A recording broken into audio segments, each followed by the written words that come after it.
एक घना जंगल था जहां हर तरह के जानवर खुशी खुशी रहते थे।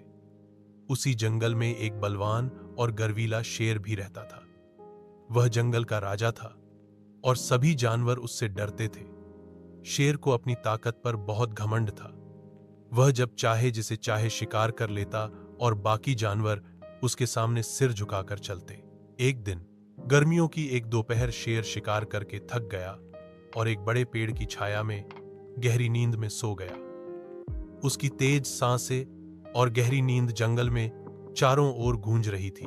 उसी समय एक नन्हा चूहा खेलने के लिए वहां आ गया। वह इधर उधर भागता हुआ शेर के शरीर पर चढ़ गया। कभी उसकी पीठ पर दौड़ता, कभी पूंछ पकड़कर झूलता।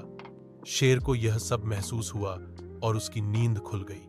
गुस्से में दहाड़ते हुए शेर ने चूहे को अपने पंजों में जकड़ लिया। शेर गुर्राया, तूने मेरी नींद क्यों खराब की? अब मैं तुझे खा जाऊंगा। चूहा कांपते हुए बोला, महाराज, मुझे माफ कर दीजिए। मैं बस खेल रहा था। मेरा कोई बुरा इरादा नहीं था। अगर आप मुझे छोड़ देंगे तो मैं कभी ना भूलूंगा और शायद एक दिन मैं आपकी मदद कर सकूं। शेर हंसा और बोला, तू मेरी मदद करेगा? तू तो खुद इतना छोटा है कि हवा का झोंका भी तुझे उड़ा ले जाए। लेकिन चल, आज मेरा पेट भरा है। जा, तुझे छोड़ता हूं। शेर ने चूहे को छोड़ दिया।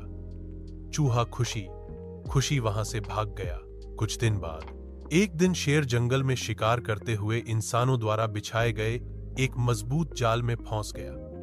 उसने जोर जोर से दहाड़ लगाई, लेकिन जितना छटपटाता जाल उतना ही कसता गया। वह बहुत परेशान हो गया। कई जानवर वहां से गुजरे, लेकिन कोई भी उसकी मदद करने की हिम्मत नहीं जुटा पाया। उसी समय वही छोटा चूहा उधर से गुजरा।